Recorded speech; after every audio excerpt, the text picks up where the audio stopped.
anyways, let me tell you a little bit about me. I've been a Rotarian for 22 years.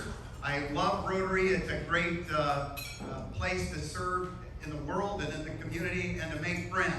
Anywhere you go, you know people and you have a built-in friendship there. And so that's a little bit about me and about my club. And I live in the Rocky Mountains in Idaho with my son. We are both in the real estate business there, and we are so happy to be here because we called home and it's 1 degree above zero in Pocatello today, and a nice blanket of fresh snow there. So, you want me just to go ahead and continue?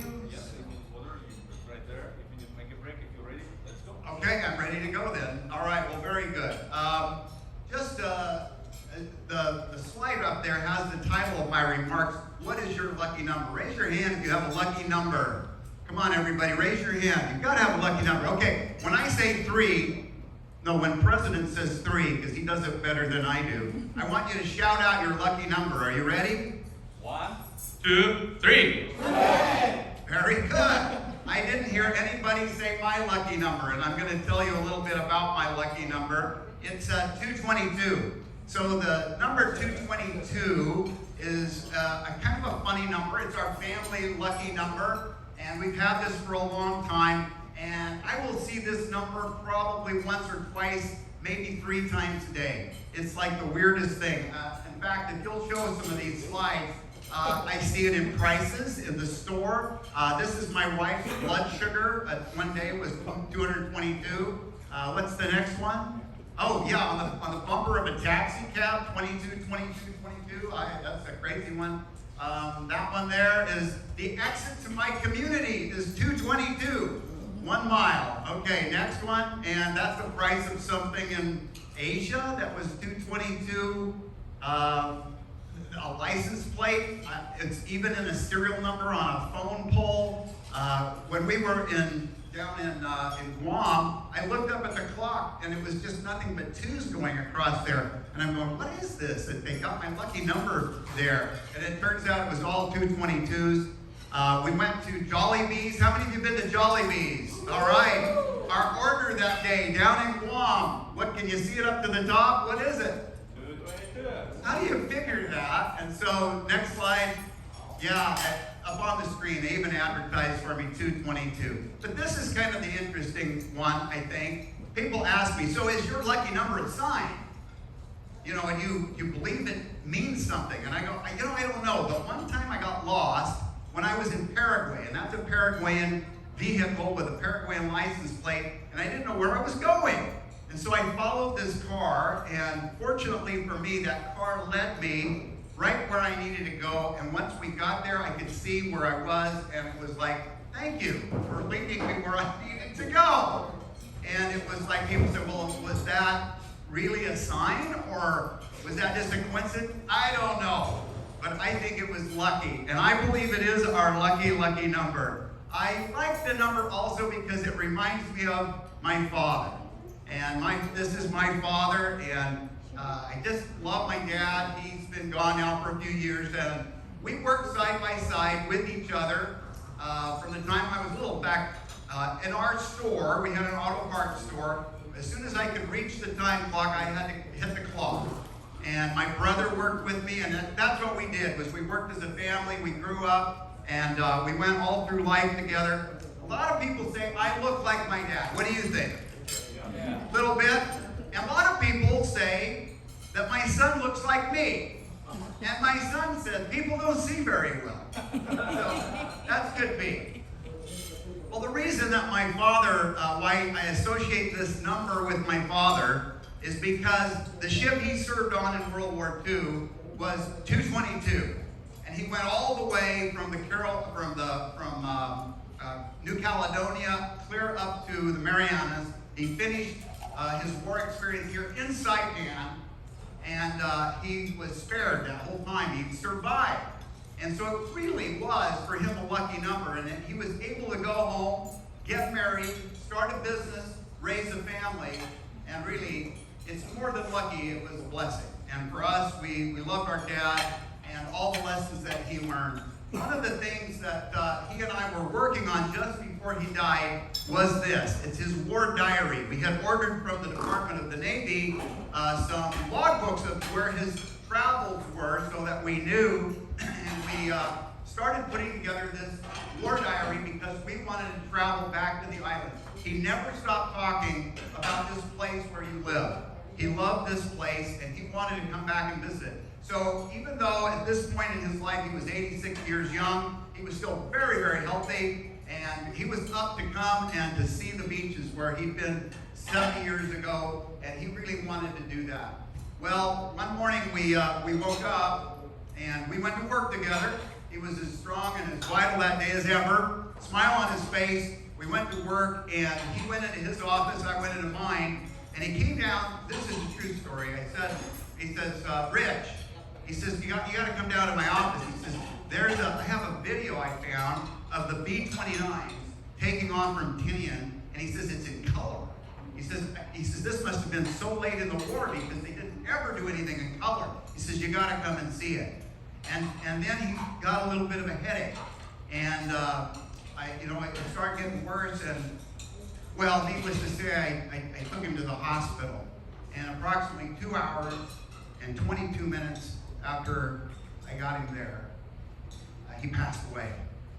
And so we lost my dad that day, but we will never forget his memory. And that's why Rob and I are here, is to retrace his steps through the Pacific. And already we've been over much of it. We came through San Francisco, which is where he started, and we've gone through Hawaii, which is where he ended, and now here at Saipan, which is where he was when the war ended, and we will celebrate his life.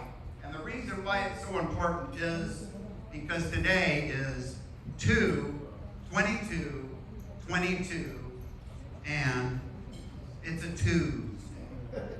What do you think of that? That worth some applause? Thank you very much.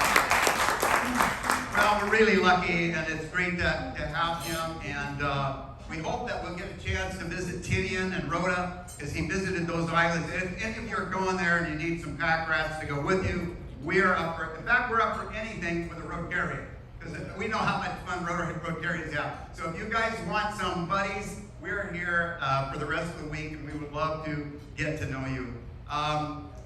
My father was lucky that he got assigned to the 222. That magazine is really small, but it's Life magazine. The boat that's featured on that is 220, and that boat wasn't so lucky. It went to Normandy, and those guys are running down off of the beach over there, and those from the landing craft. That was the kind of vessel that he had. It was, next slide. He went out and he wanted to be a machinist. Now, he thought that would be a great idea because it was a marketable skill. And he could go home, he could work on engines, and he thought, yeah, that's what I want to do. When he arrived at Guadalcanal, all the machinist positions were filled. And he was so disappointed. And isn't that the way it is? Sometimes we feel unlucky, but really, in this case, he was very lucky because they had no air conditioning down there. All you did was breathe diesel fumes. It was underneath the ship, and it was horrible conditions. And instead, they asked him to serve as a seaman. And he served in that conning tower up there where he got the fresh air and the breezes. And he got to stand next to the captain of the ship, and he steered the ship. He had access to all the charts. He knew where he was going. Wow, was that lucky? And so his luck just continued, and it was an amazing thing that he didn't have to be a machinist. He eventually, next slide, he went through this experience where they had secured Guadalcanal. Let me tell you, that was lucky. That was a horrible battle. And every day they would cross Iron Bottom Sound. I don't even know how many men are at the bottom of that horrible gorge there off Guadalcanal. He arrived after the fighting, after the island had been secured. What a blessing. And so they started shuttling those Marines up to Bougainville. And as they got up there, they would let those boys off of the ships, and they would run down those planks. He could hear the firing going on in the jungles. He was decorated for his service here in the consolidation of the Solomon Islands and in Bougainville. And it was a horrible thing, but he was lucky. He never had to go out and face the bullets. But the Marines, on the other hand, they were the ones that he really had a lot of respect for because they took the brunt of it. But the Marines, interestingly enough, they would get off the ship, and they were so sick, they were so seasick, they said, we would rather face Japanese bullets than stay one more minute on a landing craft. So that's how that went. But he really did have a great experience in that conflict there. He was there for about a year. Then they sent him north as they pushed the Japanese more towards the home island. And you know, luck sometimes is what we make of it. And sometimes luck is out of your control. We experience both kinds of luck. Everybody does. We have those times when we're just dealt a hand. And we have to play the hand. It's what we've been given. There's other times that we can take the luck we've been given. Like, you know, you're really lucky to live here. And you can take and you can leverage that to your advantage. So this is what we do with this thing we call luck. For my dad, it was just really great fortune and quite lucky that he was out of harm's way during this entire battle of the Pacific, and that he had this opportunity to come out and learn a little bit about patriotism. I want to just say a couple of words about that. Next slide. So Rob and I stopped here on our way to Saipan, and this is, of course, the memorial. December 7th, 1941, my father was 16 and a half years old. The day they dropped those bombs on Pearl Harbor was the day that my dad's life changed. And that was, you know, luck that, how could you help it? He was 16 and a half. So for the next year, everybody in his graduating class wasn't thinking about school. They were thinking about where were they going to go, what branch of the military were they going to serve in, and what was it going to be like for them. He was a rural kid. He lived on a little farm, and they raised animals and gardens and beets, and you know, he did the kind of things that most kids did. Money was tight. He had a paper route, and he had a buddy that his name was John Carson. And I'll tell you about John Carson, but one of the things, the next slide, they saw a lot of was this. There was a lot of effort to bring the country together so that we would feel a feeling of patriotism. And so Uncle Sam wants you, and come and do your duty and be a part of this conflict. And you know, the truth of the matter is that you could be drafted into the military, and he knew he would be, and so he enlisted. I mean, everybody did. It was just what you did that year. And everybody went to war, even his buddy, John Carson. They went to boot camp together, and that's where they kind of separated, which maybe was a good thing for the Navy, because the war might have turned out different if my dad and John Carson would have stayed together, because they caused a lot of trouble. And he went to, John went to Europe, I believe. And my father was sent to San Francisco. There they assigned him to a troop transport vessel. And next slide. He left this place. This is called Treasure Island, which is right off of the Golden Gate Bridge there. And the next slide, they sailed out under this. This is the Golden Gate. And you know, imagine this, if you will, just close your eyes and imagine that you're on a ship with 3,000 guys. A lot of you have never seen the ocean before. This is the first time my father had ever seen the ocean. And he's sailing under that bridge. He looks up and he sees these massive girders. He sees this tribute to American ingenuity and creativity and work. And as he's contemplating that, that Golden Gate got smaller and smaller and smaller. A lump came into his throat and a tear into his eye. And he thought to himself, am I ever going to see this country again? Where am I going? Is my mother going to be okay? Will she be able to take care of the place without me? He and his mother and father had separated at that point, and he was worried about leaving home. And everybody on that ship felt exactly the same way. If you can imagine what that was like for those guys. So that was the conditions on which he left the country. They sailed down to New Caledonia, as I mentioned, and then they shipped him up to the Solomon Islands. And you know, he could have got a deferment. He really could have, because of the conditions of the family and all, but that would have been a shame. He would have been a badge of shame. Nobody would have done that. He was able-bodied, and he felt it was his patriotic duty to go and serve. And so I love my father for that. He was always very patriotic. He didn't make a big show of it, but he really always did his part. Next slide. So one of the things I love about Abraham Lincoln is that when he talks about Gettysburg and the part that is what you might say is the Golden Gate moment that we have in life, each of us, because we all, as Rotarians, as people, we have to decide, what side of this conflict are we on? Where are we going to go with our lives? And what is it that we're going to do? And are we going to come home in one piece or not? And Lincoln said this, he says, we here highly resolve that these dead shall not have died in vain, but that this country shall have a new birth of freedom. That this country under God will be a government by the people, of the people, and for the people.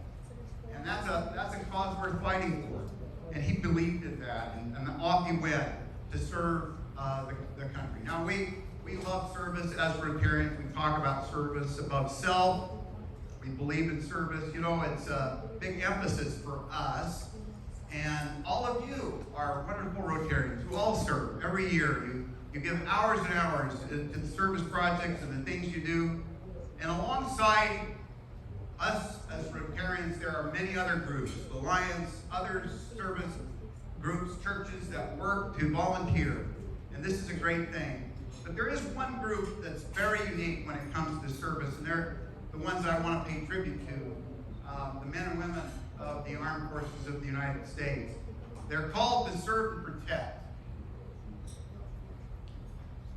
And I went through the museum over here just before I came here. I'm telling you, that touched my soul deeply. To see what those men gave to fight for the freedoms and the democracy we believe in. We often say that those guys are in the service, right? I mean, we even skip over that. Now, I don't know how you'd feel if President Yvonne said, okay, we're going to have a service project this month, this week, like you'd all sign up, but chances are you're going to have to give your life up. There's a possibility it will cost you your life. Would you still serve? Well, that's the kind of service these men and women sign up for. And how proud are we of them and how grateful we are for that. This is a photo that was taken here 75 plus years ago on Saipan Beach. This special 222 day, we honor my dad. He was here with thousands of others as they were consolidating this island. The lush, green, beautiful sandy beach wasn't so quiet back then. It was a different feeling, but the guns finally did go silent, and it was replaced with the hustle and bustle of a movement to press on to Japan. So while my father served on the 222, he was based out of here for 6 months. And so it was sort of like he was in a Rotary Club here, an on-board Rotary Club. They had to go serve all the time. And I want to just give you like 3 maybe examples of what kind of service did he do while he was here on Saipan. First of all, he was a signalman, and he was in charge of communications between vessels, which is really kind of hilarious because not everybody could do that. And he ended up one day signaling another ship, and it turns out it was a guy he knew from home. And so they started this long conversation with lights, and nobody knew what they were talking about. It was great. Next slide. He also was skilled with flags, and if you can imagine doing semaphore communications. Wow, we progressed a little bit since those days. We're not using lights and flags anymore. Next one. So one of the areas where the 222 served was that they were escorts to submarines. This is the Bowfish. It's anchored in Honolulu and Pearl Harbor. And Rob and I went through this. This was really an honor for me to see this because my father had a connection to the submarine fleets. You think, well, that's odd. Why would a landing craft have anything to do with submarines? Well, the fact of the matter is our airmen could not distinguish an American submarine from a Japanese submarine. And so they were at risk. And so what they did was they took an LCI, landing craft, and they put them out on patrol with these guys, and they would escort them out to the Philippine Sea and beyond so that they could be protected. And so he served as an escort in that capacity. Nobody's going to bomb an LCI. You can tell an LCI from a million miles away. And so they were spared from friendly fire. An interesting thing happened one night when they were on patrol, just out here in the sea. There was a convoy of Japanese ships that they spotted, and they were coming towards them, and they're going like, wow, what's going to happen? Is there going to be a sea battle out here? And they held their breath. They're the only, all these little submarines that are behind them, like a mother duck, with all the little ducklings back there, and those guys can go underwater, right? And so they just sailed right past those guys, and I'm sure the Japanese were aware of them, and they were aware of the Japanese, and yet there wasn't a shot that was fired. And I asked my father why. Well, why wasn't there an engagement? He said, we had other objectives. They had other objectives. At that point in the war, nobody was going to waste ammunition on that kind of conflict. They had other objectives to do, and they let it go. Now, think about this as a lesson in your life. Is every fight worth fighting? No. Sometimes we're better off just letting those guys pass and let them move on. And that's what we as Rotarians try to do is have peace on earth. And part of that is not engaging in conflict. I'm very much against that. And I've become better at it in my life. Of avoiding conflict and tension in my life, and that's a great blessing. And Rotary has helped me a lot with that. Next slide. So another thing that they would do as a matter of service on the LCI 222 is that they would go out in search of downed B-52s. So, B-29. They took off for Japan to do their bombing raids, and a lot of times they get shot up so bad in Japan they couldn't make it home. Typically they would radio a position within a certain perimeter, and they would send out a ship that was in the area, like an LCI, and they would pick up those guys. And the day my dad died, we were working on, like I told you, on his war diary, and I came across an entry about that. And I said, Dad, do you remember this? He said, oh, do I remember that? He says, you've never seen happier men than when we fished those guys up onto our boat. They were so happy to be there. If they had not searched for them and found them, then they would have been lost at sea. So, as Rotarians, we can do the same. We can lend a hand, we can rescue those. That's what we're good at.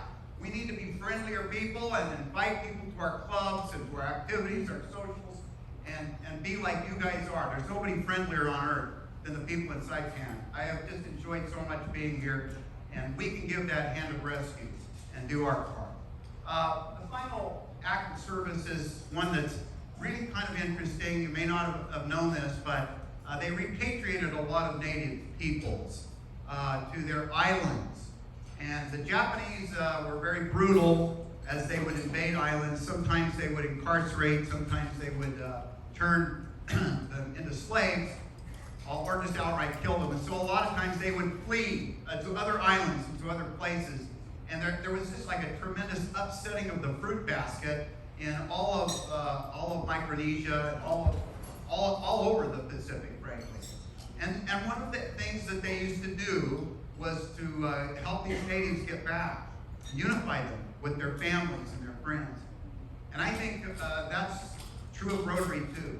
We're a family. How great it is for us to get together once a week and be friends and have this experience where we can unify and kind of come back home, a place where we feel safe with our friends. So I love that.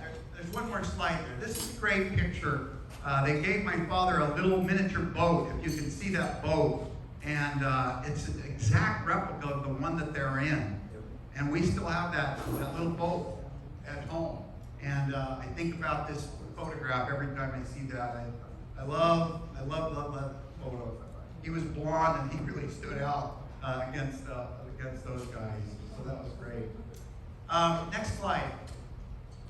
So this is a photograph that was taken when he went to Tinian. He had a cousin who was working on the airfield over there. His name was Cliff Beck. And he toured him around and showed him everything. And my father was really fascinated with this airlift. And it just so happened that on August the 6th, 1945, you may not know what that day was, or you may. But it turns out the LCI 222 was out here in Kirkham Harbor. My father was here the day the Enola Gay took off from Tinian and sailed to Japan. He may have seen it fly overhead. But one thing is for sure, he and everyone else on the planet felt the result of what had happened that day and its mission, because it changed the world forever. And you know, a lot of people debate whether the morality of that and whether the decision to use the atomic bomb was right or wrong. It was a terrible destruction. There's no question about it. My father felt that there was plenty of immorality in conventional warfare as well.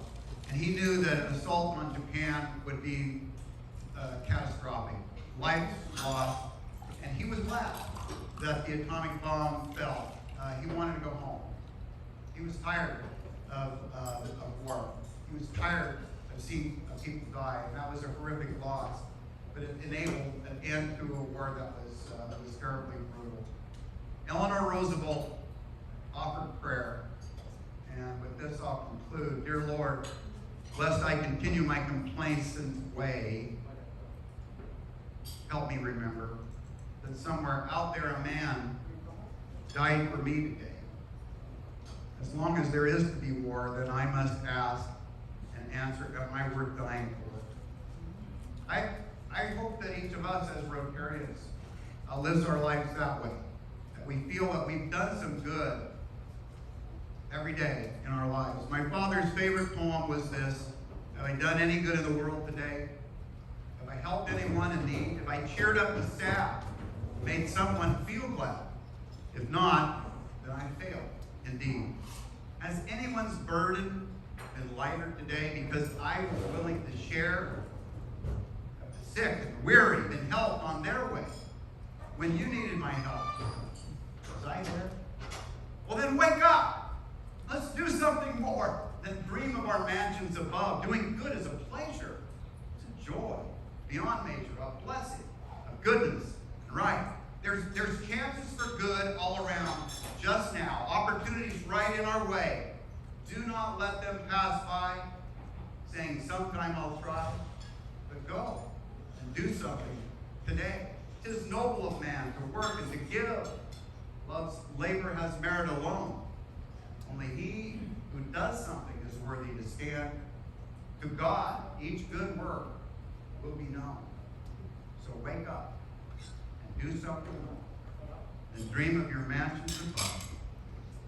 Doing good is a pleasure, a joy beyond measure, a blessing of duty and love. Thank you, Saipan Rotary Club. What an honor for you to be here today.